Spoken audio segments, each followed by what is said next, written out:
ಕಟ್ಟಿಕೊಡುವಂತಹ ಬಹಳ ಮಹತ್ವದ ಸೇವೆಯನ್ನು ಸಲ್ಲಿಸ್ತಾ ಇರುವಂತಹ ಈ ಒಂದು ವೆಂಕಟೇಶ್ವರ ವಿದ್ಯಾಸಂಸ್ಥೆ ಶ್ರೀ ವೆಂಕಟೇಶ್ವರ ಗ್ರಾಮಾಂತರ ಪ್ರೌಢಶಾಲೆ ನೇರ್ಲುಗುಂಟೆ ಈ ಒಂದು ಸಂಸ್ಥೆಗೆ ನಾನು ಇಲಾಖೆ ಪರವಾಗಿ ಹೃದಯಪೂರ್ವಕವಾಗಿ ಅಭಿನಂದನೆಗಳನ್ನು ಸಲ್ಲಿಸ್ತಾ ಈ ಒಂದು ಸಂಸ್ಥೆಯ ನೇತಾರರು, ಶಾಲೆಯ ಮುಖ್ಯೋಪಾಧ್ಯಾಯರು ಹಾಗೂ ಈ ಒಂದು ಶಿಕ್ಷಣ ಕ್ಷೇತ್ರದ ಬಗ್ಗೆ ವಿಶೇಷವಾದಂಥ ಮಮತೆ, ಕಾಳಜಿ, ಆಸಕ್ತಿ, ಅದರ ಒಂದು ಅವಶ್ಯಕತೆಯನ್ನು ಅರಿತು ತಮ್ಮೆಲ್ಲ ಸಮಯವನ್ನು, ಪರಿಶ್ರಮವನ್ನು ವಿನಿಯೋಗಿಸಿ ಈ ಭಾಗದ ಮಕ್ಕಳಿಗೆ ಅಕ್ಷರ ಜ್ಯೋತಿಯನ್ನು ಬೆಳಗಿಸುವ ಮೂಲಕ ಜೀವನ ಜ್ಯೋತಿಯನ್ನು ಅವರು ಹಚ್ಚಿಕೊಂಡು ಈ ಒಂದು ಬದುಕನ್ನು ಕಟ್ಟಿಕೊಡುವಂತಹ ಪ್ರಯತ್ನದಲ್ಲಿ ಅವಿರತವಾಗಿ ಶ್ರಮಿಸಿದಂತಹ ಶ್ರೀ ತಿಪ್ಪೇಸ್ವಾಮಿ ರೆಡ್ಡಿ ಸರ್ ಅವರಿಗೆ ನಾನು ವಿನಯಪೂರ್ವಕವಾಗಿ ವಂದನೆಗಳನ್ನು ಸಲ್ಲಿಸ್ತೇನೆ. ಹಾಗೆ ಅವರೊಟ್ಟಿಗೆ ಈಗಾಗಲೇ ಸರ್ ಭಾಳ ಒಂದು ವಿಸ್ತೃತವಾಗಿ ಈ ಒಂದು ಶಾಲೆಯ ಸಾಧನೆಗಳನ್ನು, ಇದರ ಅಭಿವೃದ್ಧಿಗೆ ಜೊತೆಯಾದಂತಹ ಸಹೋದ್ಯೋಗಿಗಳನ್ನು ಸ್ಮರಣೆ ಮಾಡಿದರು. ಶ್ರೀ ಗೋವಿಂದ ರೆಡ್ಡಿ ಸರ್ ಅವರು, ಶ್ರೀ ರಿಜ್ವಾನ್ ಸರ್ ಅವರು, ಶ್ರೀ ರಾಮಚಂದ್ರಪ್ಪನವರು, ಶ್ರೀ ಕೃಷ್ಣಾರೆಡ್ಡಿಯವರು, ಶ್ರೀ ನಾಗೇಂದ್ರ ರೆಡ್ಡಿಯವರು, ಶ್ರೀ ಎಸ್.ಎನ್. ತೇರ್ದಾಳ್ ಅವರು, ಶ್ರೀ ರಾಮಕೃಷ್ಣ ರೆಡ್ಡಿಯವರು, ಶ್ರೀ ಸಿದ್ದಯ್ಯನವರು ವನ್ನು ಕೊಂಡಾಡಿ ಅವರಿಗೆ ಋಣ ಸಂದಾಯವನ್ನು ಮಾಡಿ ಈ ಒಂದು ಕೃತಜ್ಞತೆಗಳನ್ನು ಸಲ್ಲಿಸುವುದರ ಮೂಲಕ ತಮ್ಮ ಒಂದು ಔದಾರ್ಯವನ್ನು ಇಲ್ಲಿ ತೋರಿಸಿದ್ದಾರೆ. ಮತ್ತೊಮ್ಮೆ ಈ ಎಲ್ಲ ಸನ್ಮಾನ್ಯರಿಗೆ ನಾನು ಕೂಡ ಹೃದಯಪೂರ್ವಕವಾಗಿ ಅಭಿನಂದನೆಗಳನ್ನು ಸಲ್ಲಿಸ್ತಾ 2003ರ SSLC ತಂಡದವರಿಂದ ಈ ಒಂದು ಗುರುವಂದನಾ ಕಾರ್ಯಕ್ರಮ ಹಾಗೂ ಸ್ನೇಹ ಸಮ್ಮೇಳನ ಕಾರ್ಯಕ್ರಮವನ್ನು ಹಮ್ಮಿಕೊಂಡಿರುವಂಥದ್ದು ಬಹಳ ಔಚಿತ್ಯಪೂರ್ಣವಾಗಿದೆ.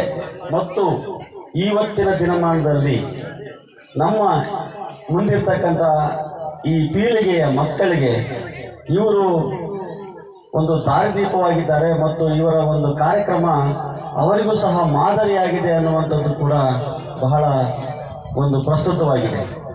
ಈ ಹಿನ್ನೆಲೆಯಲ್ಲಿ ನಾವು ಪ್ರಾಸ್ತಾವಿಕವಾಗಿ ಮಾತನಾಡುವಾಗ ಮಂಜು ಅವರು ಭಾಳ ಭಾವುಕವಾಗಿ ಹೇಳಿದರು, ಗುರು ಶಿಷ್ಯರ ಸಂಬಂಧ ಜೀವನವನ್ನು ನಾವು ಯಾವ ರೀತಿ ಅನುಭವಿಸಿದ್ವಿ, ಮತ್ತು ಅದೆಲ್ಲ ಕಳೆದು ಹೋಗಿ ನಾವು ಜೀವನದ ವಿವಿಧ ಸ್ತರಗಳಲ್ಲಿ ಈ ಹಂತಕ್ಕೆ ಬಂದಿದ್ದೇವೆ. ಎಲ್ಲ ಒಂದು ಕಡೆ ನಾವು ಮಕ್ಕಳಾಗಿದ್ದಾಗಲೇ ಚೆನ್ನಾಗಿತ್ತು ಅನ್ನುವಂಥ ಒಂದು ಭಾವನೆಯನ್ನು ಅವರು ವ್ಯಕ್ತಪಡಿಸಿದರು. ಪ್ರತಿಯೊಬ್ಬರಿಗೂ ಬಾಲ್ಯ ಅನ್ನುವಂಥದ್ದು ಬಹಳ ಮುಖ್ಯ. ಬಾಲ್ಯ ಜೀವನ, ಬಾಲ್ಯದಲ್ಲಿ ಕಂಡುಂಡ ಅನುಭವಿಸಿದ ಅನುಭವಗಳು, ನೆನಪುಗಳು ಬಹಳ ಶಾಶ್ವತವಾಗಿ ಉಳಿತವೆ. ಅವರ ಮನಸ್ಸಿನ ಮೇಲೆ ಜೀವನದುದ್ದಕ್ಕೂ ಪರಿಣಾಮವನ್ನು ಉಂಟು ಮಾಡಿರ್ತವೆ.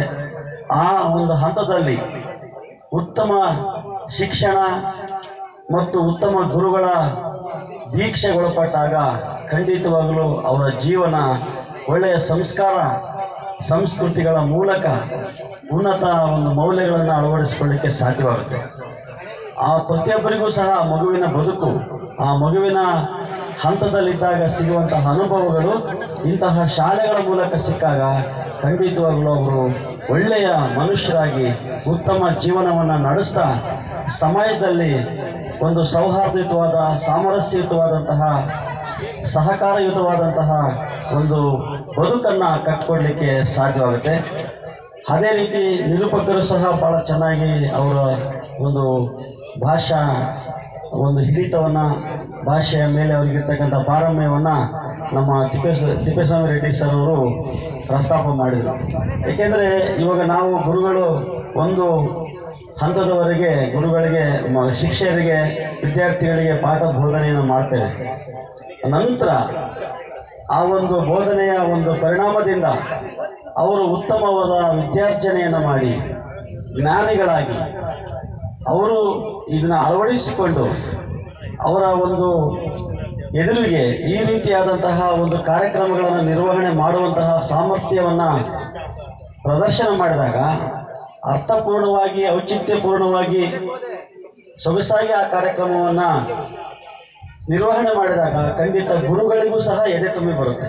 ನಮ್ಮ ಶಿಷ್ಯರು ಇವ್ರು ಹೇಳಿದ್ರು, ನಮಗೆ ಎದೆ ತುಂಬಿ ಬರ್ತಾ ಇದೆ ಈ ಕಾರ್ಯಕ್ರಮ, ಇದರಲ್ಲಿ ಭಾಗವಹಿಸಿದ ಪ್ರತಿ ಕ್ಷಣ ನಾವು ಏನು ಮಾತಾಡಬೇಕು ಅಂತ ಗೊತ್ತಾಗ್ತಿಲ್ಲ ಅಂತೇಳಿ ಅವ್ರಿಗೆ ಅನಿಸಿದರೆ ಅದೇ ಭಾವನೆ ನಮ್ಮ ಗುರುಗಳಿಗೂ ಬಂದಿರುತ್ತೆ. ನಮ್ಮ ಶಿಷ್ಯರು ನಮ್ಮ ಕೈಯಲ್ಲಿ ಕಲಿತಂಥ ಮಕ್ಕಳು ಈ ರೀತಿಯಾಗಿ ಪ್ರಬುದ್ಧರಾಗಿ ಬಹಳ ಒಳ್ಳೆಯ ಒಂದು ಜ್ಞಾನಿಗಳಾಗಿ ಇದನ್ನ ಬದುಕನ್ನು ಮತ್ತು ಈ ಒಂದು ಕಾರ್ಯಕ್ರಮಗಳ ವಹಿವಾಟನ್ನು ನಿರ್ವಹಣೆ ಮಾಡುವಂತಹ ಸಾಮರ್ಥ್ಯವನ್ನು ವೃದ್ಧಿ ಮಾಡಿಕೊಂಡಿದ್ದಾರೆ ಅಂದರೆ ಖಂಡಿತ ಗುರುಗಳಿಗೆ ಅವರಿಗಿಂತ ಹೆಚ್ಚಿನ ಒಂದು ಮನಸ್ಸು ತುಂಬಿ ಬರುತ್ತೆ ಮತ್ತು ಅವರ ಬಗ್ಗೆ ಪ್ರೀತಿ ಉಕ್ಕುತ್ತೆ.